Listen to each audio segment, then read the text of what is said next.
Bem-vindos e bem-vindas ao nosso estudo para evoluir na prática. Esse é o estudo de número 2. E eu vou começar com uma história. Perguntaram a Xibi, quem o guiou no caminho? E Xibi respondeu, um cão. Um dia eu o vi, quase morto de sede, parado junto à água.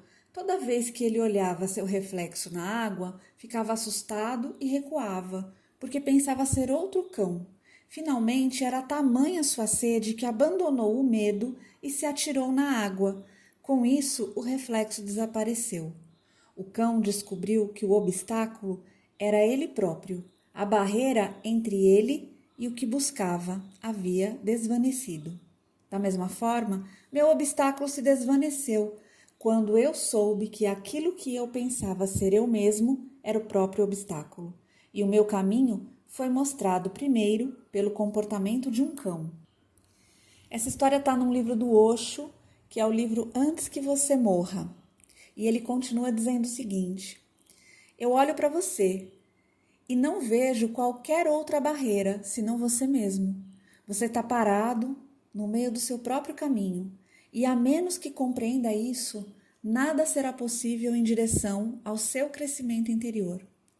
Se essa barreira fosse outra pessoa, você poderia se desviar, poderia rodear, poderia escapar, mas você é a barreira. Você não pode se desviar. Quem vai se desviar de quem? Você não pode rodear. Quem rodearia quem? Você não pode escapar. Porque onde quer que você for, você estará presente. Sua barreira é você e o seguirá como uma sombra. Isso precisa ser compreendido tão profundamente quanto possível. Como é que surge essa barreira? Qual é o mecanismo do ego que se torna um obstáculo? Uma crosta dura à sua volta e você não pode voar para o céu, não pode se abrir ao mundo do amor e da oração. Como nasce essa concha do ego? Se você puder entender o nascimento do ego, vai saber como dissolvê-lo. O próprio entendimento de como surgiu o ego se torna a liberdade. O ego nasce não que você se conheça. O ego nasce através dos reflexos. Você vê seu reflexo nos olhos de outras pessoas, nas faces, nas suas palavras, e vai acumulando esses reflexos, sem saber quem você é. Você precisa encontrar uma identidade. Nasce uma criança e ela não sabe quem ela é, mas ela precisa saber. De outro modo, vai ser impossível viver nesse mundo. E ela não pode se tornar um Buda imediatamente. Ela nem conhece o problema, ela ainda não entrou no mundo. Ela entrará verdadeiramente no mundo quando começar a sentir quem ela é. E por isso que você não consegue se lembrar de muitas coisas da sua infância. Se você retroceder, será capaz de se lembrar até os 3 ou 4 anos de idade e não será capaz de penetrar além disso. Qual é o problema? Será que a memória não está funcionando? Não havia experiências, gravações na mente, impressões? Elas estavam lá. Aliás, uma criancinha de 2 ou 3 anos de idade é mais impressionável do que nunca. E estão acontecendo milhões de experiências com ela. Mas por que a memória não está presente? Porque o ego ainda não está desperto. Quem carregará a memória? Qual será o núcleo da memória? A criança ainda não identificou quem ela é. Nenhuma identificação apareceu. Como é que ela vai adquirir o ego? Ela olha nos olhos da mãe e eles estão felizes, sorridentes. Então ela guarda essa impressão. Eu devo ser bonita, eu devo ser encantadora, valiosa, preciosa. Sempre que a mãe chega perto dela, ela fica tão feliz, ela vem, beija. A criança está juntando essas impressões. O pai chega e fica maluco, joga a criança para cima, brinca com ela e a criança está só observando. O pai é outro espelho, a mãe foi o primeiro. Chegam os vizinhos, chegam os parentes e ela vai acumulando essas impressões. Ela se vê através da outra pessoa. Ela está arquivando na mente quem ela é. Gente, quero fazer uma pausa aqui para que vocês percebam que o que ele está falando é o mecanismo de projeção, né, que Freud trouxe, né, e ele está falando aqui de uma outra forma, mas isso que ele está falando nada mais é do que projeção. Tudo que a gente vê no outro é um reflexo do que a gente é. E aqui ele traz uma construção muito interessante de como a gente Como a gente forma o nosso ego, né? Que a criança olha, observa e junta na memória e vai aprendendo a ser o que ela é. Bom, continuando, ele segue dizendo o seguinte: eis porque, se uma criança for criada sem mãe, sempre sentirá falta de alguma coisa na sua identidade e não será capaz de amar a si própria, porque a impressão básica de alguém amoroso não estará presente. Ela pode se tornar insegura, pode não ter certeza das coisas, porque a mãe dá a segurança, a certeza de que você é amado, precioso, faz os outros felizes e tem valor. À medida que a criança se desenvolve, todas as outras pessoas vão gerando milhões de impressões e espelhos para ficar ao redor dessa criança que continua acumulando. E aqui quero fazer uma outra pausa para dizer que mãe, aqui nesse sentido, eu entendo como qualquer mulher que faça essa função de maternagem, tá? Vamos seguir. Quando você está zangado, a personalidade reprimida toma posse.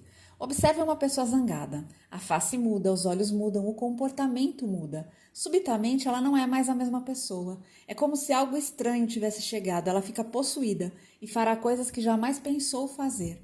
Ela poderá cometer um assassinato no momento de raiva e fúria e não será capaz de compreender como aconteceu.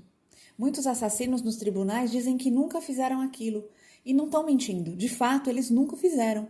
Alguma outra pessoa, uma personalidade longínqua com quem não estão identificados, os possuiu. Veja uma pessoa que se apaixona. De repente acontece uma transfiguração.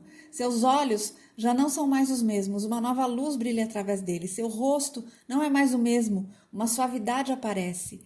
Ela está fluindo mais. Então, da escuridão nasce uma nova manhã. No amor, uma pessoa é totalmente diferente. Na raiva, não se consegue fazer duas pessoas se encontrarem. Elas são duas personalidades separadas. Na raiva surge a identidade que você havia reprimido no inconsciente. No amor, a identidade que você estima. Olha que interessante, né? Essa visão que ele traz da raiva e do amor. Né? A raiva sendo como a explosão de todas as nossas repressões que estão no inconsciente. E no amor, a gente trazendo a identidade de tudo aquilo que a gente admirou e aprendeu como valor, como valoroso para nós. Então ele segue dizendo assim que não é gentil perguntar a alguém quem é você, porque a certeza ela está apenas na superfície. E ele segue dizendo assim, como você pode ter certeza apenas por ter acumulado reflexos? E reflexos de muitas fontes, às vezes reflexos antagônicos, contraditórios, confusos. Você é um caos. E seu ego é só um truque para esconder o caos, apenas uma palavra de cobertura na qual você pode continuar a esconder tudo. Você é um louco por dentro. Muito interessante, né, gente? Colocar dessa forma, porque de fato, quem nós somos é um ser de pura luz, né? Nós somos criadores, a gente está aqui vivendo uma experiência na Terra, vivendo uma experiência de ego. Mas nós não somos isso, nós somos muito mais, somos seres transcendentais. Bom, continuando aqui a leitura. Essa é a primeira coisa a ser compreendida, que ninguém pode se conhecer através dos espelhos, porque o espelho é uma interpretação. Na verdade, um espelho nunca mostra quem nós somos. Um espelho simplesmente diz como ele reage a você. A mãe sorri. Ela não está dizendo algo a seu respeito, ela está dizendo algo a respeito dela mesma. Ela está feliz. Somente ela, isso é sobre ela. Mas aí quando nós olhamos a mãe sorrindo, nós entendemos que isso é sobre nós, que ela está sorrindo para nós. E nesse sentido todos estão no mesmo barco. A criança não está sorrindo para a mãe, ela não está dizendo nada a respeito da mãe. Toda criança sorri para a mãe, porque ela é a fonte do alimento e do amor. E é apenas diplomacia que ela usa, porque é assim que ela consegue mais amor e mais nutrição. Dentro de poucos dias, a criança se torna um político. Ela sabe quando sorrir e quando não sorrir, e começa a dar prêmios e punições. Se ela não estiver contente com a mãe, não sorrirá, não olhará para ela, e a mãe terá que persuadi-la. A criança está mostrando algo de dentro dela mesma, não a mãe. A mãe está mostrando algo de si mesma, não a criança. Quando você vai a um espelho, ele está dizendo algo de si mesmo, não de você. Se for um espelho belga, mostrará algo de si mesmo, mostrará eu sou da Bélgica. E se for indiano, vai dizer eu fui fabricado na Índia, mas nada a seu respeito. Seu rosto parece bonito, isso apenas mostra que o espelho foi feito de uma maneira bonita. Ele reflete e reage. Isso precisa ser compreendido, especialmente para o buscador. Isso é uma das coisas básicas que todos à sua volta, todos os espelhos refletem. Eles são nossas reações e nada dizem a nosso respeito. Como poderiam dizê-lo? Você mesmo nem se conhece. Como eles podem te conhecer? É impossível. Eles não se conhecem, não te conhecem. E como podem dizer sobre você? Bom, eu encerro por aqui. Acredito que isso que eu trouxe hoje, esse trecho desse livro, é bem nítido o que ele quer dizer para nós e o que isso tem a ver com evolução, com evoluir na prática e com o nosso dia a dia. Vamos pensar que todos os dias nós fazemos isso, que se chama projeção. Nós projetamos no outro, na outra, todas as nossas expectativas, todas as nossas frustrações. Então vamos começar a trazer para nós mesmas e nós mesmos tudo de bom e de mal, toda a responsabilidade pela nossa própria vida. Começando com essa autorresponsabilização e não culpa, mas atribuindo a nós a capacidade de nós mesmas, nós mesmos nos fazermos felizes todos os dias, atendendo os nossos desejos e não colocando no outro a expectativa de que ele é responsável por nos trazer felicidade. E toda vez que nós fizermos uma crítica, um julgamento, uma comparação, pensa que nós estamos olhando no espelho. Aquilo lá fala sobre quem somos nós e raramente ou quase nunca sobre a outra pessoa.